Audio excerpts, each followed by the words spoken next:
Assalamualaikum warahmatullahi wabarakatuh. Perkenalkan, nama saya Wina Septiana, saya dari manajemen 20A.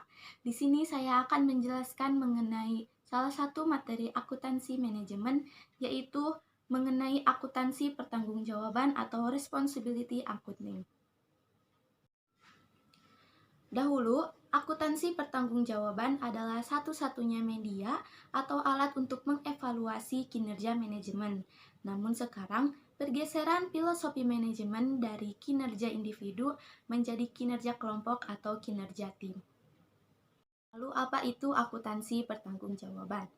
Akuntansi pertanggungjawaban adalah sistem akuntansi yang dirancang untuk mencatat, melaporkan dari pendapatan ataupun biaya yang timbul akibat pelaksanaan aktivitas kepada manajer yang bertanggung jawab terhadap aktivitas tersebut.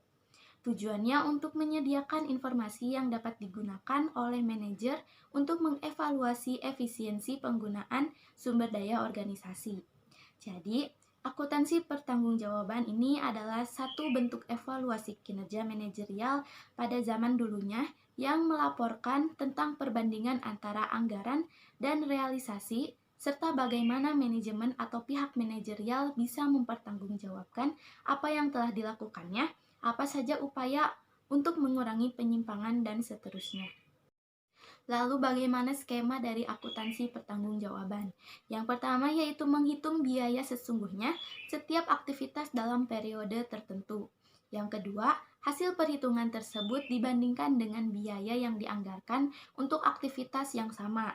Hasilnya pasti ada perbedaan antara yang direncanakan dengan realisasinya. Perbedaan tersebut disebut sebagai penyimpangan. Penyimpangan yaitu adalah penyimpangan antara anggaran dengan realisasi dan perbedaan tersebut harus dilaporkan kepada manajer yang mengendalikan aktivitas tersebut. Jadi penyimpangan ini harus dilaporkan. Laporannya berisi tentang apa saja penyimpangannya, dalam hal apa saja, dan yang tidak kalah penting dari akuntansi pertanggungjawaban ini adalah action yang akan dilakukan dari penyimpangan tersebut. Tindakan seperti apa yang perlu dilakukan. Lalu apa kaitannya akuntansi pertanggungjawaban dengan struktur organisasi? Seperti yang kita ketahui, struktur organisasi itu berjenjang dan akuntansi pertanggungjawaban ini didesain berdasarkan struktur organisasi. Pendekatan yang digunakan dalam akuntansi pertanggungjawaban ada 3 pendekatan, yaitu pendekatan fungsional, pendekatan produk, dan pendekatan geografis. Pendekatan fungsional yaitu struktur organisasi disusun berdasarkan fungsi produksi, marketing, personalia, keuangan, dan lain sebagainya. Sedangkan pendekatan produk apa saja yang mereka hasilkan. Lalu pendekatan geografis regional atau pendekatan wilayah, sehingga struktur organisasi dipisahkan berdasarkan wilayah. Hal ini sangat mungkin mengingat perkembangan global yang tidak menutup kemungkinan bahwa organisasi-organisasi tersebut memisahkan struktur organisasinya per daerah atau per negara. Selanjutnya yaitu keterkaitan antara struktur organisasi dan pelaporan pertanggungjawaban. Semakin tinggi level seorang manajer dalam suatu struktur organisasi, maka laporan yang mereka terima semakin ringkas. Apabila semakin bawah level manajernya, maka laporan yang mereka akan semakin teknis untuk mencakupan yang lebih sempit. Penentuan pihak yang mengendalikan biaya. Yang pertama yaitu sistem akuntansi pertanggungjawaban yang efektif ini harus memisahkan antara biaya terkendali dengan biaya tak terkendali. Biaya terkendali adalah biaya yang bisa dikendalikan oleh manajer. Ini yang menjadi tanggung jawab manajer. Tapi ketika manajer dihadapkan dengan biaya tak terduga, maka tidak akan relevan ketika manajer bagian atas akan meminta pertanggungjawaban dari manajer yang bersangkutan atas biaya yang tidak bisa dikendalikannya. Yang kedua yaitu asumsi dasar akuntansi pertanggungjawaban itu adalah individu yang berwenang mengendalikan aktivitas harus bertanggung jawab terhadap biaya yang timbul akibat aktivitas tersebut. Manajer yang diberi tanggung jawab tentang suatu aktivitas itu wajib mempertanggungjawabkan aktivitas yang terjadi di dalamnya. Lalu mengidentifikasi biaya yang terkendali oleh manajer unit operasi merupakan hal yang sulit. Biaya setiap unsur pengeluaran itu ada dua elemen. Yang pertama adalah harga per unit, dan yang kedua adalah kuantitas unsur yang digunakan. Dan apabila biaya yang dapat ditelusuri dan dibebankan langsung ke departemen ini jumlahnya dipengaruhi oleh perubahan aktivitas, maka biaya tersebut termasuk biaya terkendali. Tanggung jawab terhadap biaya overhead pabrik. Yang pertama yaitu unsur overhead itu ada yang dapat dibebankan secara langsung dan menjadi tanggung jawab kepala departemen, dan sebagian lagi itu berasal dari alokasi untuk penentuan tarif BOP. Jadi BOP itu bisa dibebankan atau bisa diidentifikasi langsung ke satu departemen atau memerlukan alokasi untuk penentuan tarif BOP. Yang kedua yaitu biaya hanya perlu dialokasikan apabila manajer departemen menerima alokasi itu dapat mengendalikan biaya yang dialokasikan, bila tidak maka sebaliknya. Lalu departemen pemakai harus mengetahui harga jasa sebelum membeli sehingga dapat mempertimbangkan biaya dan memanfaatkannya. Selanjutnya yaitu tujuan utama dari laporan pertanggungjawaban. Yang pertama, memotivasi individu untuk mencapai kinerja yang tinggi dengan melaporkan efisiensi dan inefisiensi kepada manajer pusat pertanggungjawaban dan atasannya. Motivasi yang dikejar agar manajer itu bisa mencapai tujuan organisasi. Lalu selanjutnya, memberi informasi yang dapat membantu manajer pusat pertanggungjawaban untuk mengidentifikasi inefisiensi sehingga biaya bisa dikendalikan secara lebih efisien. Lalu apa saja karakteristik dari laporan pertanggungjawaban? Yang pertama yaitu harus sesuai dengan struktur organisasi. Manajer level atas itu laporan pertanggungjawabannya lebih ringkas dan memuat menyeluruh untuk seluruh organisasi dan akan semakin terperinci, semakin spesifik ketika level dalam struktur organisasinya semakin ke bawah. Yang kedua harus konsisten. Jadi bentuk dan isinya harus konsisten setiap waktu diterbitkan agar lebih mudah untuk dibandingkan. Yang ketiga tepat waktu. Laporan atau informasi yang sangat relevan adalah informasi yang tepat waktu, sehingga tepat waktu ini penting. Informasi yang datang tepat waktunya itu akan lebih bermanfaat dalam pengambilan keputusan. Yang keempat, terbit berkala atau secara periodik laporan ini akan dimunculkan. Selanjutnya, mudah dipahami oleh pembacanya karena mengingat membacanya mungkin tidak semuanya berasal dari disiplin ilmu akuntansi. Selanjutnya yaitu perincian yang memadai tetapi juga tidak over. Rinciannya cukup memadai untuk bisa diterima penggunanya.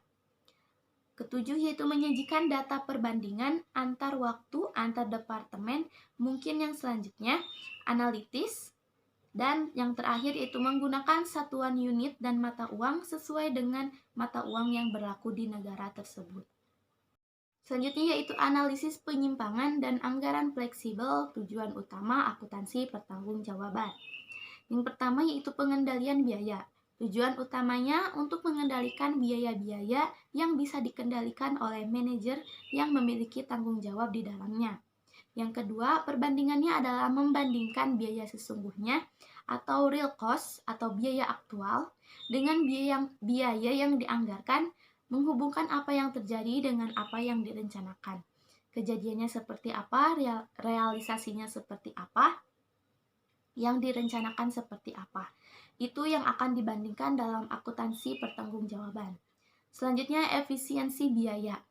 Membandingkan antara biaya sesungguhnya dengan biaya dianggarkan pada volume sesungguhnya, volume atau aktivitas sesungguhnya. Lalu bagaimana penyusunan anggaran fleksibel? Penyusunan anggaran fleksibel itu tentang bagaimana kita menyusun anggaran yang bisa kita sesuaikan, bisa kita adaptasi untuk kondisi-kondisi internya. Itu yang disebut dengan anggaran fleksibel. Bagaimana caranya? Yaitu yang pertama merumuskan formulasi setiap biaya. Kedua, formulasi tersebut menunjukkan jumlah biaya tetap, tarik variabel. Yang ketiga, bagian variabel itu merupakan tarif biaya untuk satuan ukuran aktivitas. Selanjutnya, tingkat aktivitas sesungguhnya dalam satu periode yang diketahui. Kelima, formula tersebut untuk menghitung biaya dianggarkan pada tingkat aktivitas yang sesungguhnya pada satu periode tertentu.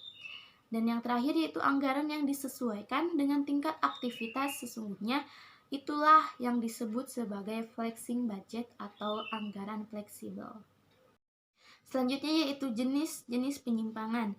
Jenis penyimpangan itu ada dua. Yang pertama yaitu penyimpangan keluar dan yang kedua yaitu penyimpangan kapasitas menganggur. Penyimpangan keluar yaitu perbedaan antara biaya sesungguhnya dengan biaya yang dianggarkan. Sedangkan penyimpangan kapasitas menganggur yaitu perbedaan biaya dianggarkan pada aktivitas sesungguhnya dibandingkan dengan biaya yang dibebankan ke produk yang dihasilkan selama satu periode tertentu. Selanjutnya yaitu akuntansi pertanggungjawaban pendekatan alternatif. Akuntansi pertanggungjawaban adalah satu alat yang merupakan perkembangan logis dari manajemen gaya otoraksi, yaitu di mana manajer bertugas mengarahkan, sehingga manajer tersebut harus terampil, harus mampu melakukan segala sesuatu dan berwawasan luas untuk pengambilan keputusan. Gaya manajer di mana manajer memiliki gaya partisipatif, artinya manajer menjadi bagian dari tim dan anggota itu ikut terlibat dalam proses pencapaian tujuan. Pergeseran penekanan dari kinerja individu ke kinerja tim sehingga menimbulkan pertanyaan mengenai apakah akuntansi pertanggungjawaban ini perlu sebagai dasar untuk mengevaluasi kinerja manajemen. Maka timbullah pertanyaan mengenai kritik kegunaan dari akuntansi pertanggungjawaban. Yang pertama yaitu berdasarkan perilaku disfungsional manajer.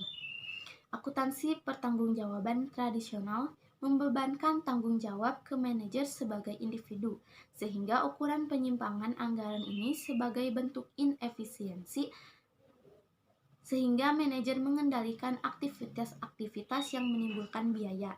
Penyimpangan dibebankan kepada manajer, penyimpangan dibebankan kepada orang yang memikul tanggung jawab tersebut, bukan pada proses yang menyebabkan terjadinya penyimpangan. Yang kedua yaitu berdasarkan kegunaan informasi bagi manajer. Informasi bagi manajer ini, akuntansi pertanggungjawaban tradisional, biaya dilaporkan kepada manajer. Sebagian besar akuntansi pertanggungjawaban membuat dasar anggaran dengan ukuran volume yang tidak selalu terkait dengan terjadinya biaya. Sehingga data pengendalian oleh akuntansi pertanggungjawaban itu terlalu ringkas, yaitu berupa data keuangan yang tidak mudah diinterpretasi oleh manajer tingkat operasi yang mungkin disiplin ilmunya di luar disiplin ilmu ekonomi. Mungkin cukup sekian yang dapat saya sampaikan. Terima kasih atas perhatiannya. Wassalamualaikum warahmatullahi wabarakatuh.